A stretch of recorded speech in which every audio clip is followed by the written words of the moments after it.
Ladies and gentlemen, welcome to the Global Fleet Virtual Conference 2020 and to the best practice webinar, Globalize Your Fleet Management to Optimize Your Total Cost of Ownership and Save Costs. My name is Steven Schroefs. I'm the Editor-in-Chief of Global Fleet, and I have the pleasure of being your moderator today. And we, of course, hope that you will also enjoy the rest of the conference in the upcoming weeks. This webinar is supported by the Alliance ALD Wheels, and we would like already to thank them for their support, because it's also important that we can tackle this topic, because the seek for cost efficiency will, of course, be instrumental and even paramount when coming out of the pandemic and going into the new normal. The seek for cost efficiency is one of the main, let's say, goals when a fleet is going global. But for sure now, with this period, it can even be more instrumental to see how you can globalize your fleet management to achieve cost efficiency. And ladies and gentlemen, you have made the right choice, because you will learn from the best. Indeed, we have among us the two previous Global Fleet Managers of the Year, and they are joined by an expert of the ALD Wheels Alliance. We are really pleased that among us we have Almy Magalhaes of Ecolab. He was elected Global Fleet Manager of the Year in 2018. And also Jorge Fernandez of Roche, who is the current Global Fleet Manager of the Year and is also part of this year's Jury of the Fleet Europe Awards. They will share with you how they are going into globalization of their fleet management and what results they have achieved in terms of fleet management efficiency and TCO efficiency. And so the final comment that I would like to make is that also you can participate in this webinar. At the end of the webinar, there will be a lively Q&A. And of course, if you have a question for our expert speakers during the webinar, you can use the chat function of your GoToWebinar tool so that at the end we can moderate an interesting Q&A session with the three experts. Now, with no further ado, I would like to introduce Almy Magalhaes, Global Fleet Manager of the Year 2018, and now responsible for the vehicle fleet management at Ecolab, who will shed light on how he and his company are realizing beautiful results via globalization. Almy, welcome to the Global Fleet Virtual Conference. I hope that you are doing fine. I know that you are based in Spain like your colleague, Jorge Fernandez, and we are eager to listen to your story. So if you are ready, we are ready. The presentation is ready. So let's kick off. Thank you for the introduction, Steven. Good afternoon, good morning, everyone. Ecolab is the global leader in water, EGM, and energy technologies and services. So every day we help make the world cleaner, safer, and healthier by protecting people and vital resources. And we focus in 4 areas in shape the quality of life everywhere, meaning clean water, safe food, healthy environment, and abundant energy. We help restaurants to keep food safety. We help hotels provide clean, comfortable experience. We help hospitals protect spread of infections. Our technology and our people help companies use less water, energy in their operations. We help energy companies also to produce oil and natural gas efficiently with less impact in the environment. We are in total 50,000 associates globally, 3 million customers that we deliver our products and services over 107 countries. And last year we have a turnover on sales of 50 billion. I'm the Senior Procurement Manager in Europe, responsible for business services categories, which include fleet as well. Next slide, please. Okay, so what about our fleet scope? Before to talk about the fleet, I want to emphasize the importance of safety in Ecolab business. So safety for us is a priority in all the business that we run and will not be different in the case of fleet. So considering this fact, today we have a global driver safety program in place, and this is applicable for all the fleets we have, which is 23,000 cars, light fleet spread worldwide over 7 countries.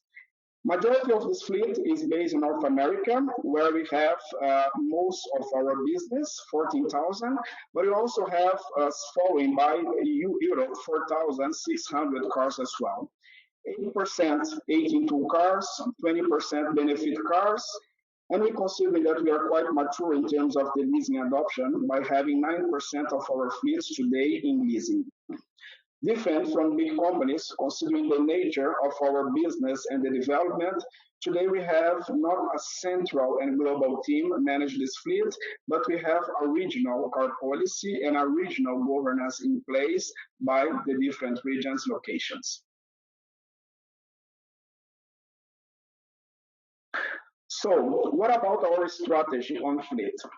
Our strategy is based on our TCO. And when we look the breakdown of the TCO, the first big piece is about the funding. The funding meaning the costs associated with the leasing, the depreciation, the taxes of these cars.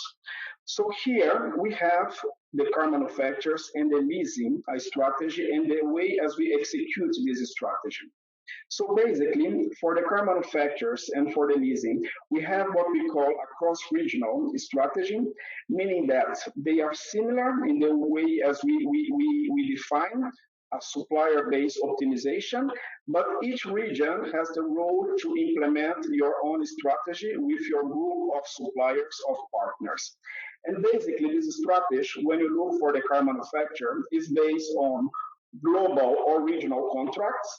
In case of global contracts, we take advantage of consolidation of volumes to gather better bonus and discounts for more than one region. We also reflect here the metrics in terms of CO2 emission for our cars, and we also have the global safety policy applicable for the cars that we select and we have negotiated with our car manufacturers. With the leasing, with the portion of leasing, basically we have regional contracts in place. These contracts, they include bonus associated, and we have a strategy today of primarily work with a single sourcing and exclusive approach by centralizing with one strategic partner most of our leasing contracts. Following by the funding, we have the full insurance. So basically here, regional strategy and regional execution as well, including contracts with bonus and discounts.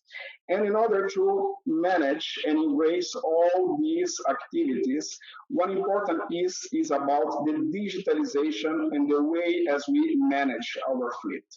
So basically here, depending on the region, we have different strategies, meaning that in North America, for example, we leverage the digitalization of this fleet management with our leasing partner.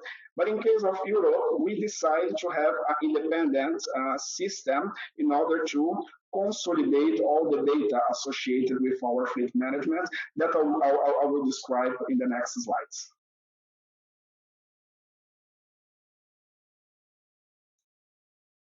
All right, so where we stand today and where we see key goals in our fleet management.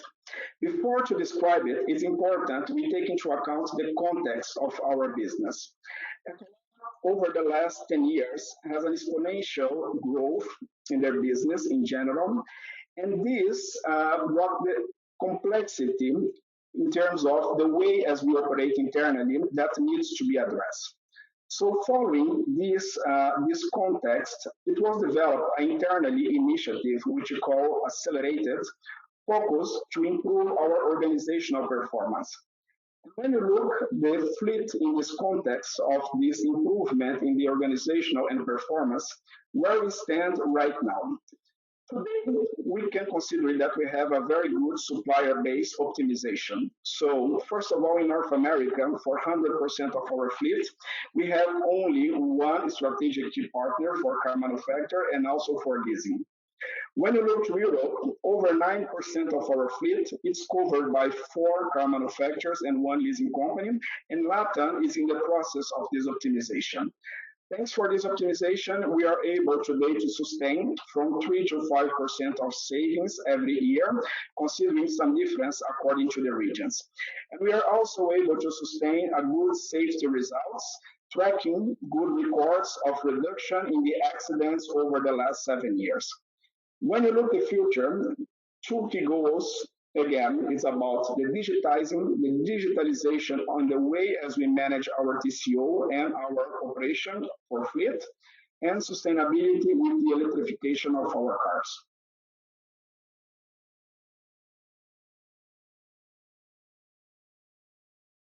All right, so talking specifically about the digitalization, well, first of all, we really believe that if you are able to centralize and streamline all the data associated with these cars, we are able to get more visibility and to save more costs, to get optimization in the way as we manage this fleet. So, taking this into account, here we have the European case that we implemented, where before 2019 we were working a very traditional way, let's say, to manage this fleet with different departments exchanging emails, phone, a very fragmented data everywhere. And we decide and we identified one partner that developed what we call this fleet system integrator that we implemented in 2019.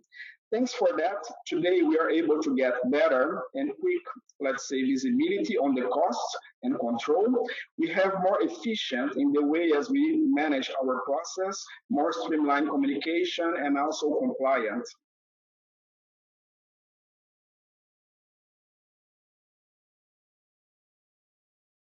Next.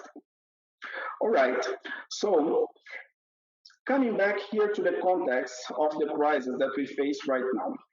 When we look at Ecolab as a business, we have different impacts depending the division, okay, of the company.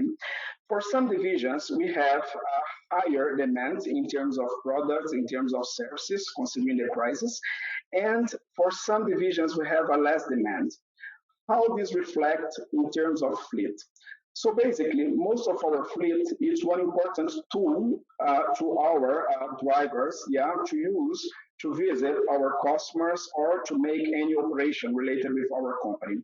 So the importance of we had implemented before and we have in place this centralization of data and the digitalization in the way as we manage our fleet is because during this process of this crisis, we could quickly react on this situation by finding the right balance between these resources available where it was required and revisiting the opportunities in terms of renegotiation with our partners.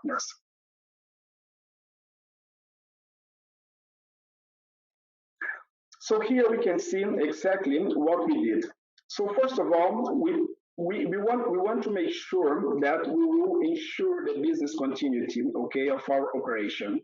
So for this, we establish a risk management assessment and analysis by a cross-functional team where we identify, we map across our TCO, scanning our TCO, what are the impacts that we could expect and what are the potential actions that we could put in place. So first of all, in the big pillar of the funding, we clearly start to see the risk of deadlines, delay, or postpone in the delivery of the cars. In order to address it, some actions that we defined was, okay, let's make sure that we ensure the continuity of the business by retaining the cars that we have available. So this requires from us renegotiate the mileage in specific cases. We define as potential actions the relocation of cars from one business unit to another if it would be required. So far, this was not put in place, but the action was there.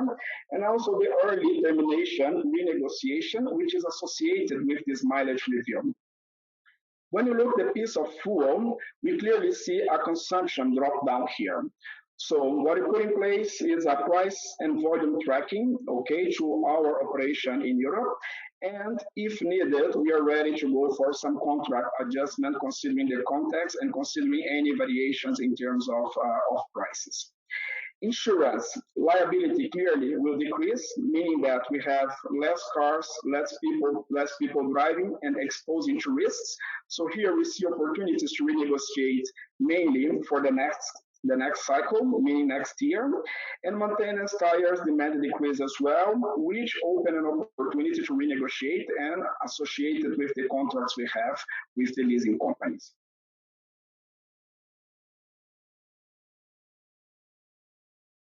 All right. So looking for the future, okay, I want to come back here in the context of the digitalization because the crisis show us how important was, okay, we be somehow, let's say, in advance on this implementation and the benefits that we can get by accelerate and enhancing even more via these solutions the control we have from our TCO.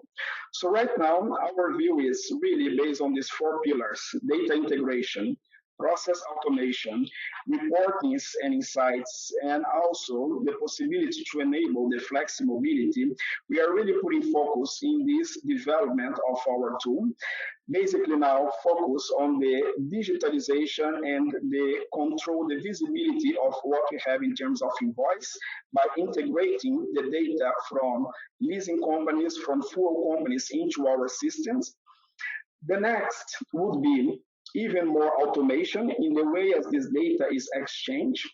Today, the tool is basically really used by our fleet supervisors and our partners in order to provide the data. And the possibility here in the next division we have is to open this communication and the use of the tool to our drivers as well.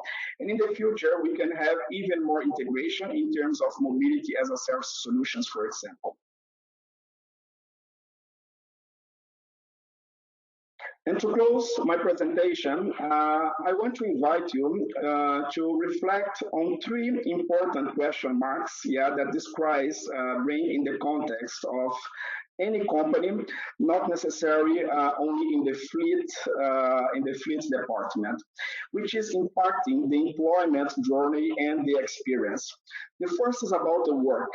We will be really returning in the same way as we worked before.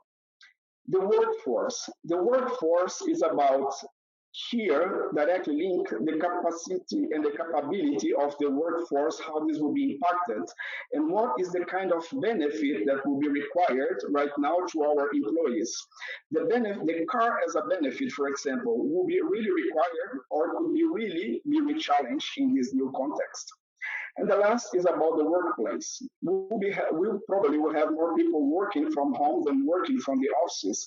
So looking all these three question marks and the context, when we see the fleet piece here, what I advise is take into account, first of all, the opportunity to revisit your car policy, meaning that maybe you have here the right moment to bring back the discussion and to accelerate the adoption of mobility as a service solution in your car policy, giving more flexibility to the employees. The second is about the cost containing. As we start our journey 2 years, almost 2 years ago, maybe it's the right time to accelerate even more the adoption of technologies to have more visibility and control in your TCO. And last but not least, electrification. We don't see that the crisis will bring a slowdown on the implementation, on the adoption here. In reality, it may be a good opportunity in the change of the energy footprint in the world, in the price of oil and gas that can accelerate even more the interest or the price competitiveness to adopt this new technology. So all these facts should be revisited in a cross-functional, let's say, way. It's not only about the fleet department, it's about HR, legal, finance, all the company, in a very ambitious change management vision and approach. Thank you. Thank you. Thank you very much. Almy Magalhaes of Ecolab, the Global Fleet Manager of the year 2018. Thank you for giving insights into how you see globalization meet TCO efficiency. For the audience, if you have a question for Almy, don't hesitate to use the chat function so that we can moderate the interesting questions at the end of this webinar. As you see on the screen, the webinar is supported by the Alliance ALD Wheels, one of the biggest international leasing and business mobility alliances for the moment. I think that at the moment, Benjamin, correct me later if I'm wrong, that ALD is present on its own in 43 countries across the globe. And you are, of course, also in partnerships across other continents. So it's really good that you can also bring us some insight in how you see, let's say, the evolution to global fleet management. And the first question, perhaps, is directly linked to the volume of business that you have. You have many international and global customers that probably today are in, let's say, a challenging situation with the pandemic and how to come out of it. So perhaps the first question is, what are your recommendations to them? Yes, thanks, Steven. Indeed, it's a little bit more than 43 countries, but ALD is expanding so fast that it's quite difficult sometimes to follow the pace of the implementation of new countries. But joke aside, yeah, we are implementing some new structure in Asia, and the footprint of ALD is growing in the world, also with some nice partnership in other continents. To answer to your questions, and basically for me there are two different points in your question regarding the business continuity and the cost efficiency that the current crisis can generate.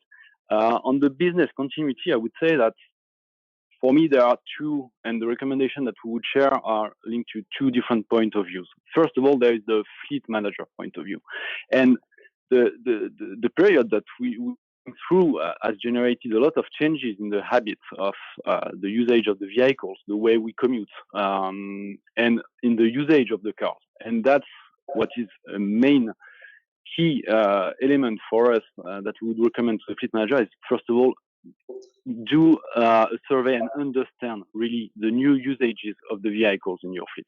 That's really something that should be done because clearly the tomorrow will be different than yesterday, and you really have to understand that because it will have an impact on the mileages of your vehicle. Rightly presented in his presentation, I mean, there are some huge impacts, and you have to take those impacts into consideration. And obviously, most of the companies will see their mileage going down due to the crisis and the changes in the business organization. Some will have an increase of their mileages due to their specific industries, but most of them will lower the mileages. And obviously, nobody likes to see a parking full of vehicles which are not running. So it's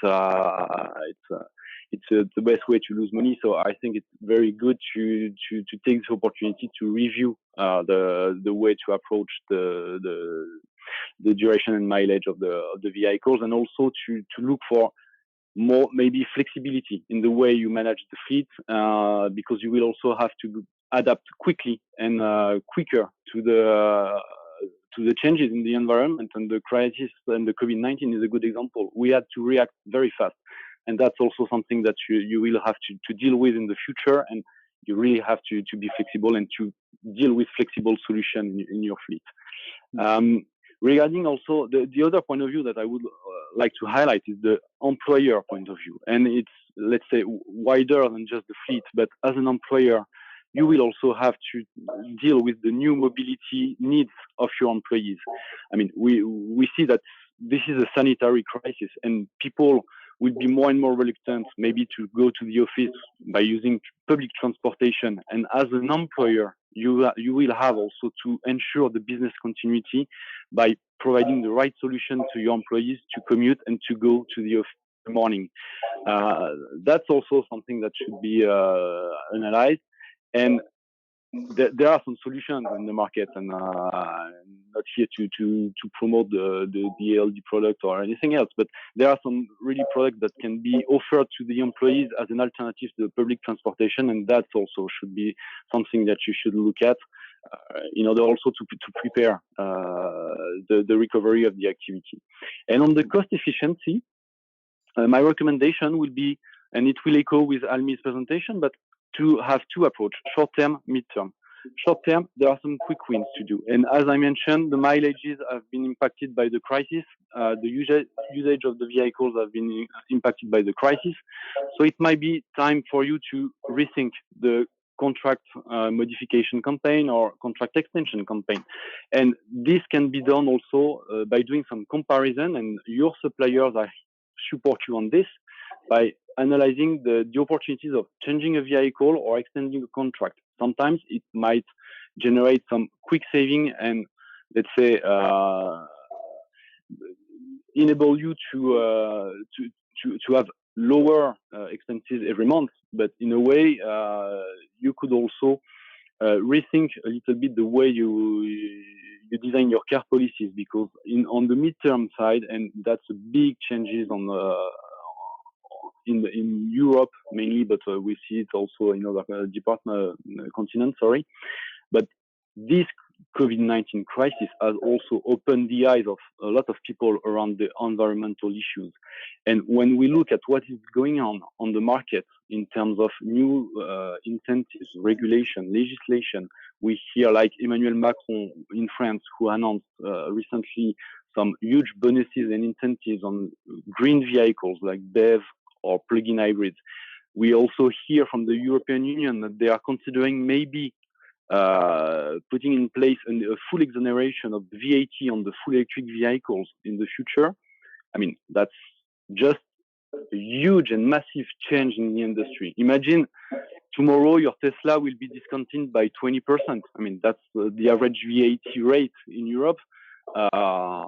We never seen this kind of discount on a Tesla. That's a huge opportunity. And I think on the midterm, our customer needs to be opportunistic on this and look to really more global opportunities, and to think a little bit wider and continue with the pace of electrification.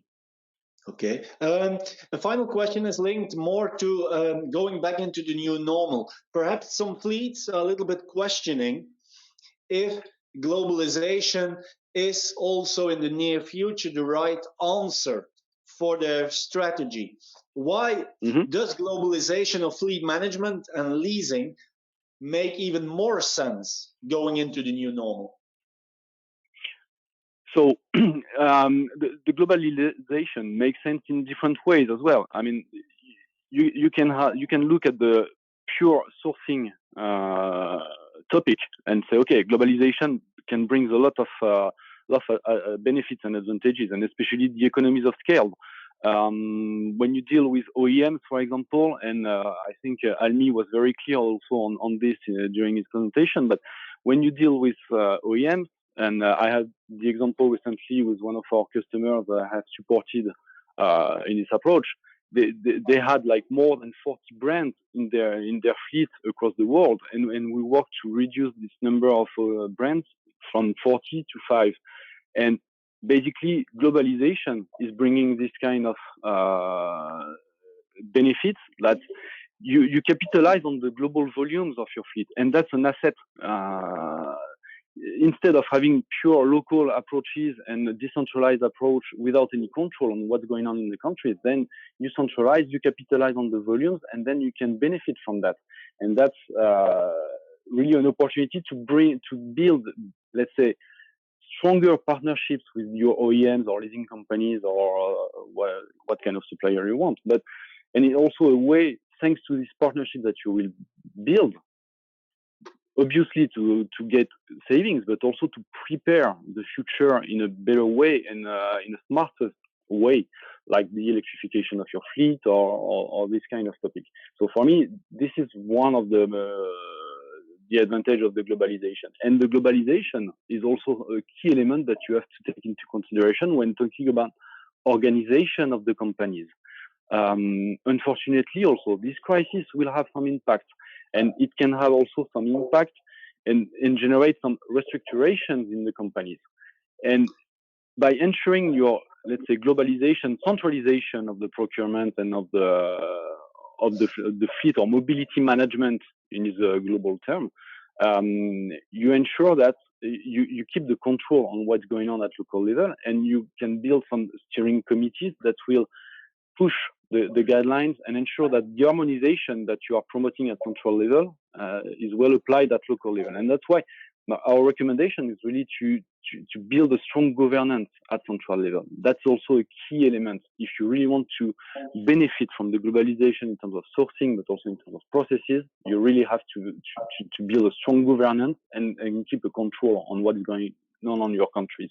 And a good example is one of the big international group in the food and beverage industry. I won't say the name, but they have created a mobility department at central level who is taking all the decisions for the group and for all the countries in terms of mobility topics. So it's a very wide category, but at least they have full control on the spend. Okay, thank you very much. Thank you for the explanation and the insights. And once again, thank you also to you and to ALD of supporting this webinar and also future events of the Global Fleet Conference. You mentioned the topic of flexible solutions, and we will come back also later on in the program together with ALD also on that topic. So please check on a regular basis also the program in the Attendify app. Now it's my pleasure to introduce our second case study, and this is the current Global Fleet Manager of the Year.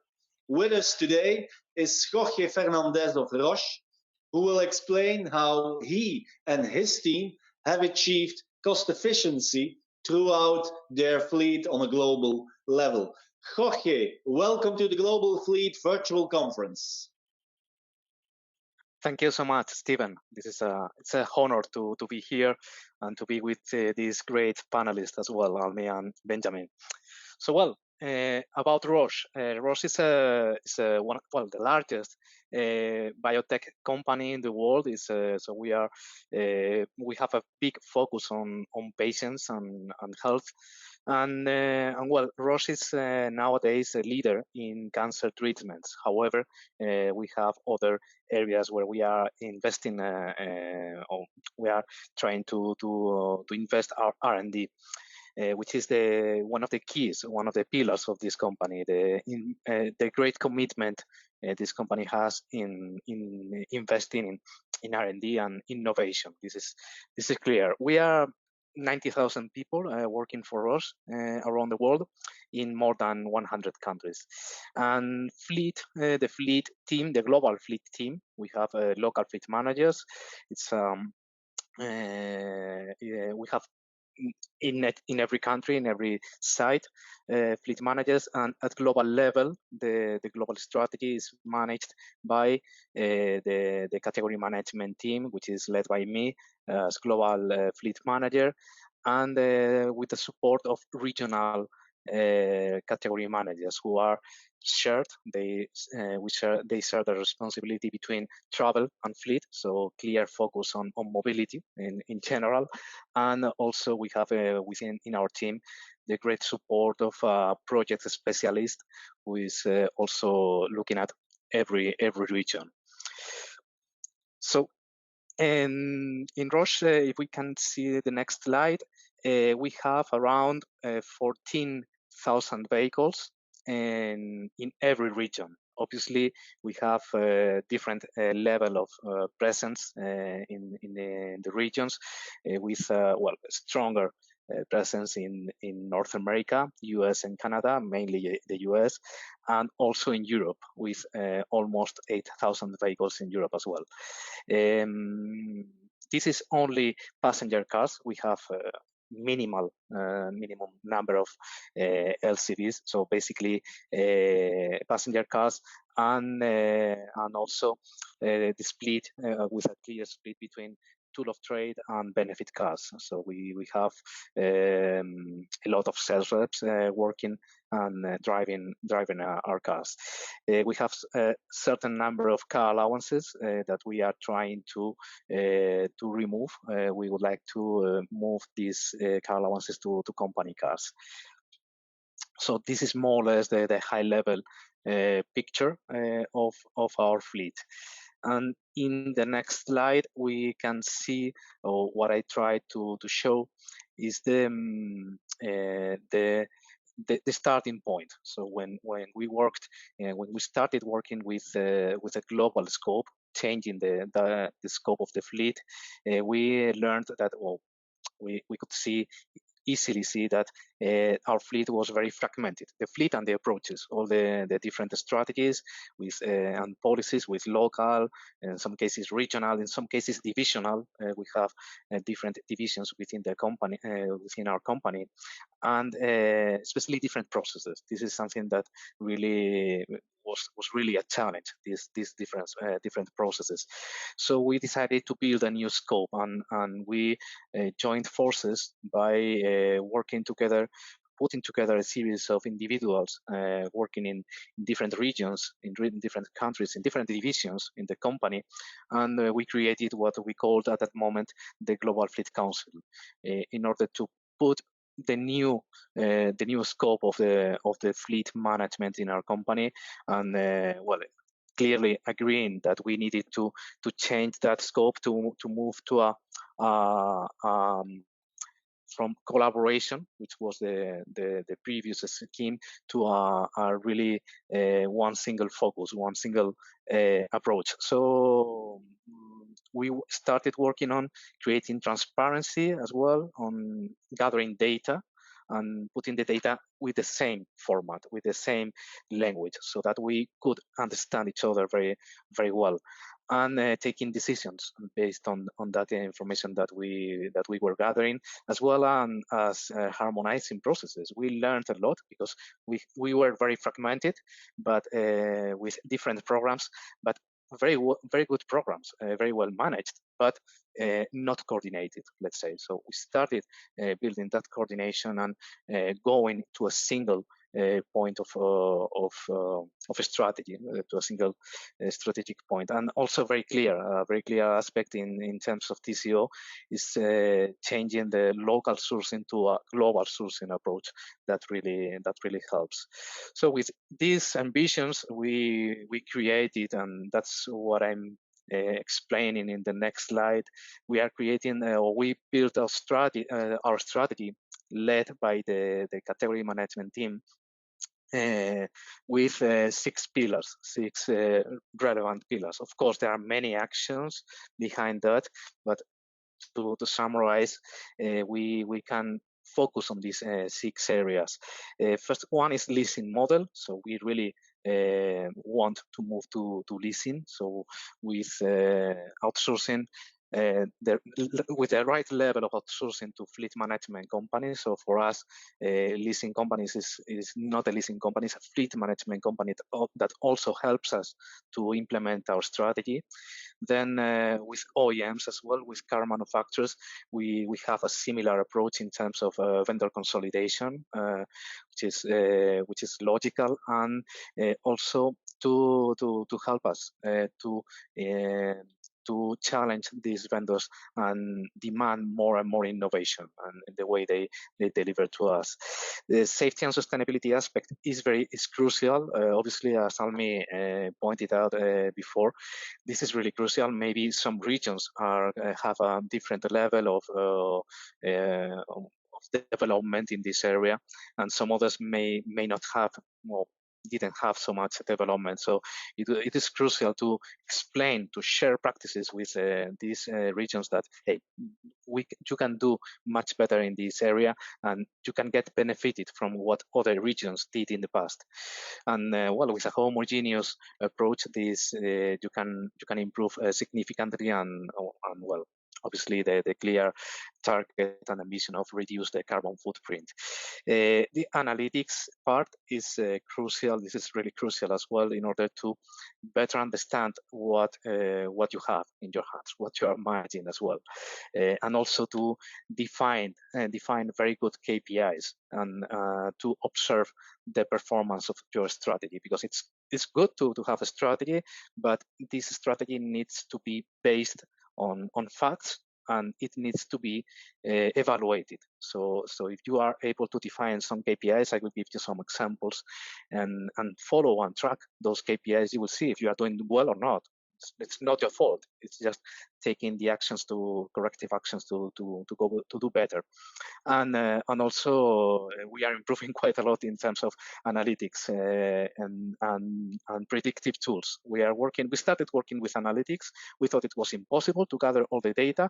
It is possible. You can do it by yourself with the help of your leasing companies as well. They help you a lot on this, and you can improve a lot and significantly.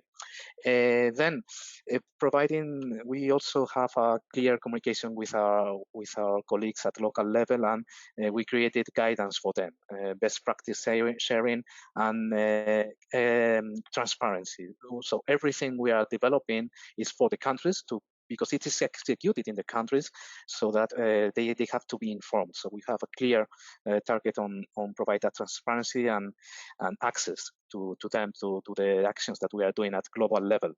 And well, stakeholders involvement, that's also quite obvious by contacting with the right people and harmonizing processes and actions. So at the end, the final ambition is to enable cross-divisional category management strategy to lead the transition to electric, which is clear the future and connected future, with mobility solutions that we are all exploring right now. And well, giving the maximum value for the employee. That's the core and the center of the strategy, and meeting with our ambitions and goals. And the evolution, or some of the outcomes that we achieved is regarding the data and analytics. I already mentioned a little bit, but also wanted to remark as well that this is helping us a lot to negotiate with the right vendors and to select the vendors, the right number of vendors that we need. Apart from what I mentioned before, the stakeholders, we have a Google site, which is an intranet. So we created an intranet because we learned that we generated so much content, so much educational materials, so many negotiations to be shared with all our stakeholders and local fleet managers, that the best way to communicate with them and provide the right level of transparency was by publishing in an intranet site and processes. For example, as an example, we harmonized the way we are booking our savings, posting our savings. In the past, we had different manners, and now we have a more stabilized manner. And commercially speaking, we run a vendor consolidation with OEMs and leasing companies that, based on the information that we gathered, we could focus on the good points that we needed. So this in the next slides, I try to give also some relevant high-level overview of each of these outcomes. And regarding analytics, this is an example of KPIs that can be followed. So, for example, the compliance with preferred OEMs, compliance with preferred leasing companies. This is something relatively easy to track, and you will see that it's different from region to region, and you have to take different actions in every region. And well, we are automating the way we gather this information every quarter, I would say, very rapidly. Technology is helping us is evolving very good and very rapidly to help us on improving this action. In the next slide, I think I'm explaining a little bit about the Google site in this, or the intranet site, and the communication with the stakeholders. Here we are publishing all this information, including the inventory that we collect. So we collect an inventory to negotiate at global level and so on, but also to share with everyone. So we are building all these kind of things to share with every fleet manager and let them know, hey, this is for you and not for us. So we are trying to help you. So that's the idea, to demonstrate that. And also we created a lot of tools with a very good help from the leasing companies as well, like a TCO tool that is helping us to remove purchased cars, the outright purchase model, and move into leasing. This is really helpful. We did it by ourselves. However, we counted with the help of the leasing companies who we asked them to challenge our tool to better understand if we were doing well. So I have to thank them for that. In the next one, I think I'm mentioning the evolution of the vendor consolidation. The processes and governance as well. We have this Global Fleet Council. We still have it in place, and because we like to have relevant representatives from each region that can contribute a lot significantly to the global strategy. And then the creation of KPIs, as mentioned before. So everything is linked to each component. But also here, I would like to remark the processes, the harmonization of processes, and the inclusion of safety and ergonomics, apart from sustainability aspects that in some regions were really good for them to learn that some specific safety KPIs or safety actions that were good for them. And finally, then some examples about the vendor consolidation strategy. So, for example, with car manufacturers, we were able to negotiate what we really needed, and that helped us to negotiate the right car models and the ones that we were really acquiring. So we improved significantly the discounts and the discounts that we needed. For example, then it's also significant that by doing this, it's more attractive for countries to follow the global strategy, to follow the global vendors. And we reduced the number of OEMs that we were using quite a lot. So quite a lot. We are working and progressing quite well here. Also, we are covering many more countries than in the past.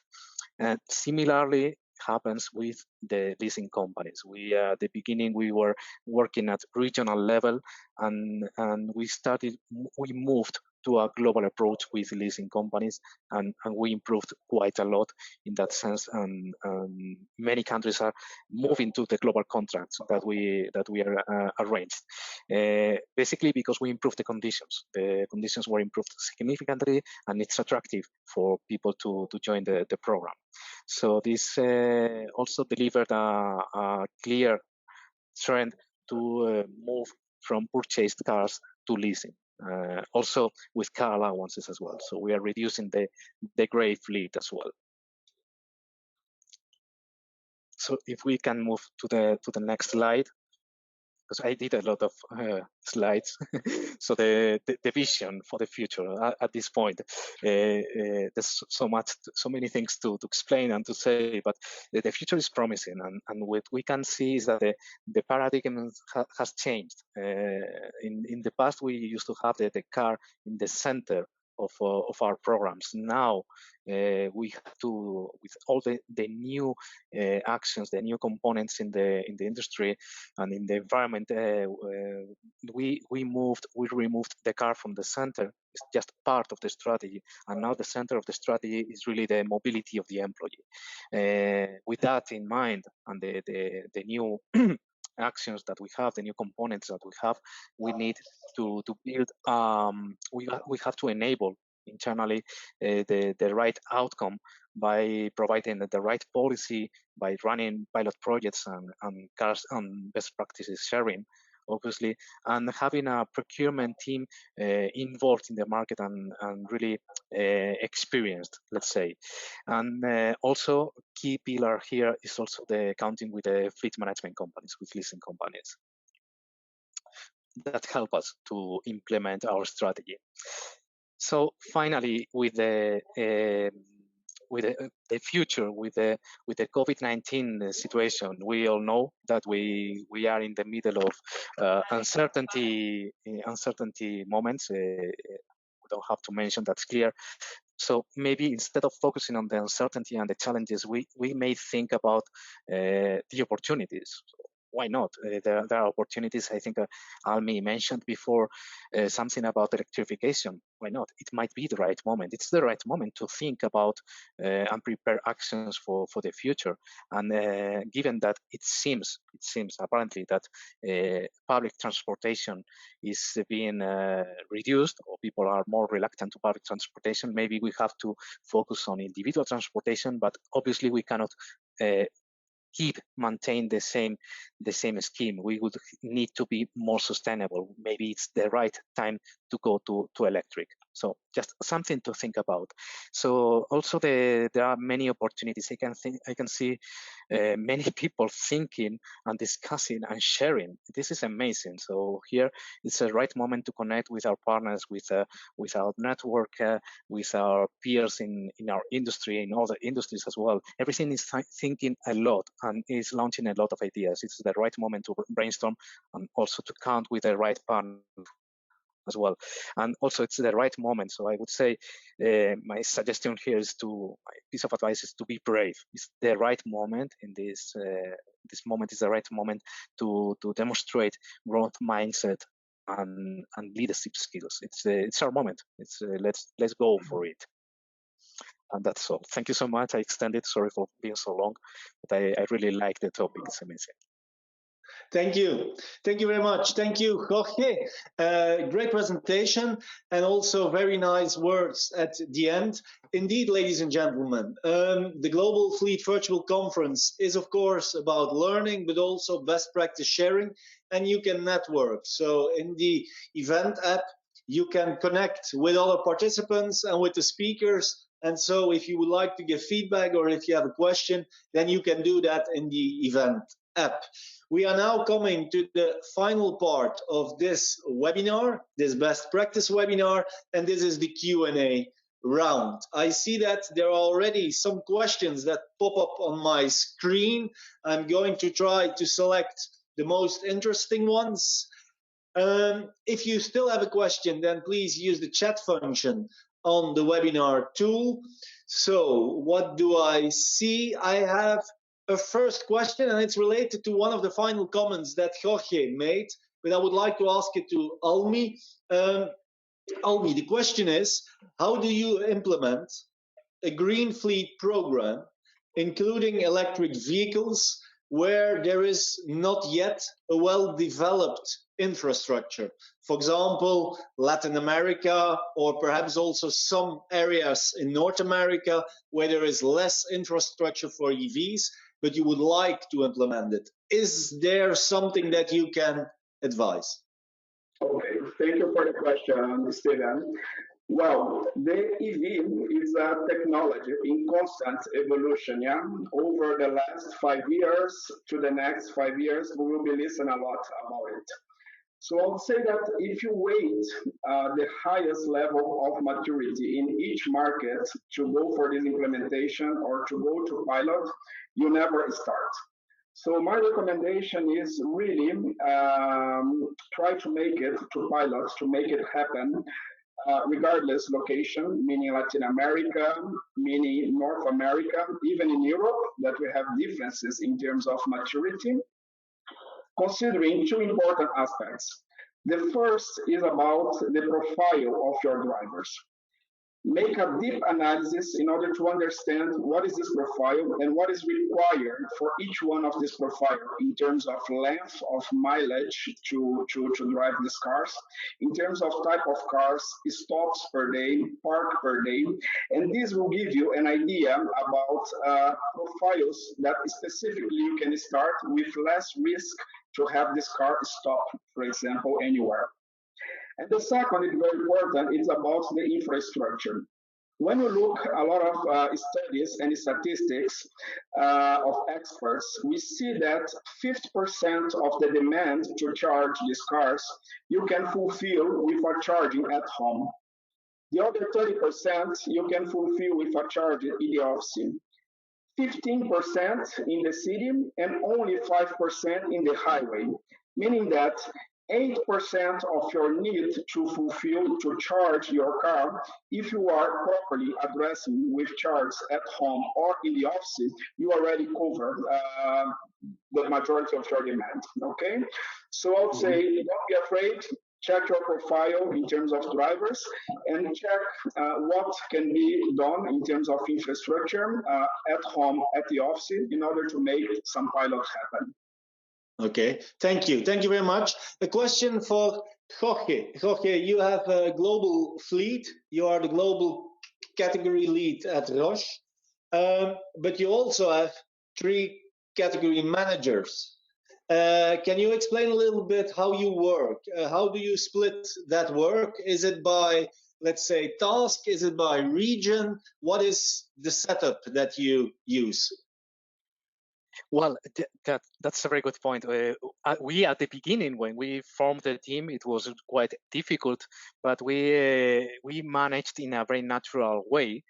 And basically, they are the regional category managers. They have the constant contact with the countries. They facilitate that contact with the countries. They lead that the transmission or the implementation of the strategy with those ones. I'm in charge of collecting from them because I cannot speak with 70 countries at the same time. So these 3 regional category managers are able to collect the most relevant topics from their regions and transmit to me so that I can implement and contribute on take those contributions to the global strategy. It's quite fluent. I have to say as well that our largest region is EMEA, which is Europe, Middle East, Africa. Is really huge. So I'm also supporting quite a lot the actions taken by the regional category manager in EMEA. But we work very closely, and last night we were talking with Uruguay, for example, with the Americas category manager, and also linked with the previous question. It was quite curious. Sometimes we think that LATAM is not prepared for electrification, but it seems that in Uruguay it's cheaper to buy an electric car because of the incentives of the car makers. So this is something that was facilitated by the regional category manager who heard about those topics and then put us we connected us. So it's quite good to work in this scheme. Also, some of the vendors or leading the negotiation with some vendors maybe is transferred to the regional category managers as part of the fleet. So I have my colleague in APAC is negotiating with a specific vendor in APAC. It's easier to do this way. So we are present globally, and we coordinate quite well. Okay. Also, the team is fantastic. I had to say, the team is great. Thank you for the answer. A question related to the difficulty of deploying a strategy across countries that can probably differ a lot. Let's start a little bit with Almy. Almy, in your mind, what is the ideal setup to roll out your global strategy, and perhaps what are the most difficult countries that you have seen to implement a global strategy in? Okay. Well, the same aspect I mentioned to EV can be applicable for any different project in the stream of fleet management, meaning that the different level of maturity you can face, even in Central Europe, for example, versus Eastern Europe, so on. So I recommend to really, first of all, be focused in the strategy based on 3 key pillars that any fleet management is required. The first is about the TCO. What will focus in this TCO in terms of control and in terms of centralization, supplier optimization, in order to get these costs, let's say, controlling and optimized. The second is the pillar of safety. Safety is crucial, and the standards, and we have a very strong, let's say, safety policy in place, can also help you to spread it out in the different locations. And the third is about the sustainability aspects. So this, depending the goal and the ambition of your company, you have here a great opportunity to really set targets pilot and to show some results related with the specific cars that you select and what you can get in terms of CO2 emission reduction here. With these three strategies clearly developed, when you go to the governance and when you cascade this governance, you will face different markets with different level of maturities, but in all of them, you will be able somehow to adopt part or all these strategies in your implementation. Benjamin of ALD, you are, let's say, advising many global fleet managers in developing the right strategy. How do you see, let's say, the move from the total cost of ownership aspect that we are now using since years to probably what we can expect in the near future, the total cost of mobility aspect? Is there something that you can tell about it? Yeah, definitely there is a move that has been initiated, and I would rather say that the TCO could be considered as an outdated notion, and because the mobility is taking more and more space in the area of the fleet management as well. So the TCM is a key element, but what is key for me, and that would be my advice on this question to our customers as well and to the companies, is really to be clear internally speaking in your organization of what is mobility about and what do you put behind mobility, because everybody has his own definition of mobility, and that's a key element if you really want to be able to track all the spend and all the cost of the mobility within your companies. What do you put inside it? Is it taxi? Is it trains, bikes, scooters, cars, or whatever it can be?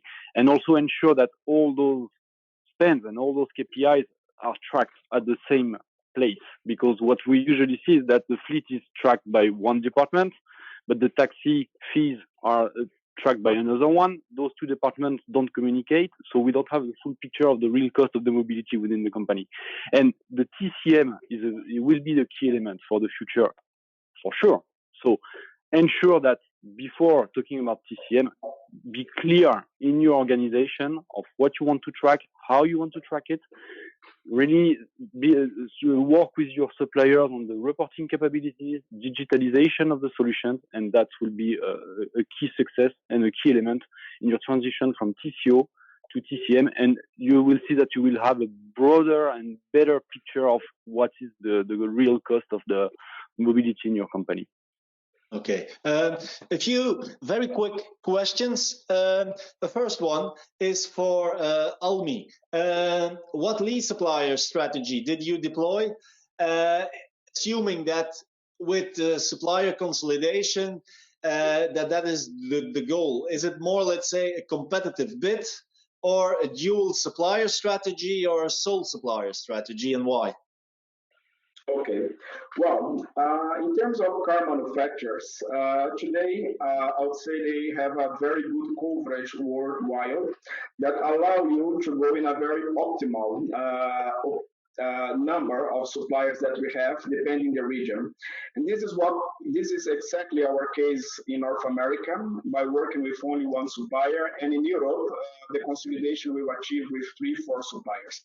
By having this by this optimization, we guarantee consolidating volumes, better power to negotiate in terms of price and bonus, and also we have the partnership to adopt or to test new technology they may have. In the case of the leasing, we can have benefits and we can have challenge when you go for a strategy of single or multi-source. So I would say that the single source give you more power in the consolidation of volume to negotiate better prices and also to have more advantage in terms of relationship management or exclusivity in the way as, okay, your account is managed and you can take advantage, to pilot new solutions. However, it requires an extra effort in terms of cost controlling and visibility compared with a different model of multi-source. So here it really depends the drive of your company, finance department, to adopt different approach. Depending the approach, different benefits, different challenge to address. Okay, good. Final question is for Jorge, and perhaps after that, Benjamin, you can just add your vision on it. It's related to the OEMs. We talked about the leasing suppliers, a little bit the same question. Global sourcing with OEMs is not always as easy because not all OEMs offer the same products in all the countries, and also in terms of taxation and so on, it can be quite a different exercise if you import vehicles, yes or no. So what is your strategy in selecting the right OEMs for your company, knowing that probably they can't offer everywhere the same quality, the same models, the same dealerships, and so on?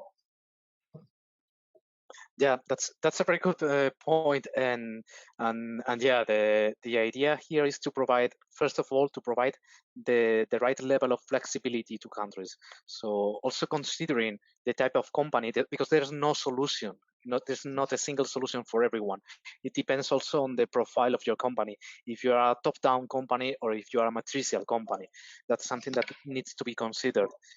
Having that in mind, then the selection of vendors needs to be done considering the regional needs. So in that sense, in our case, we identified global suppliers, global vendors that could deliver good quality in all regions, or almost in all regions, but we could not cover absolutely everything. So we also we identified vendors that could cover regional specific needs.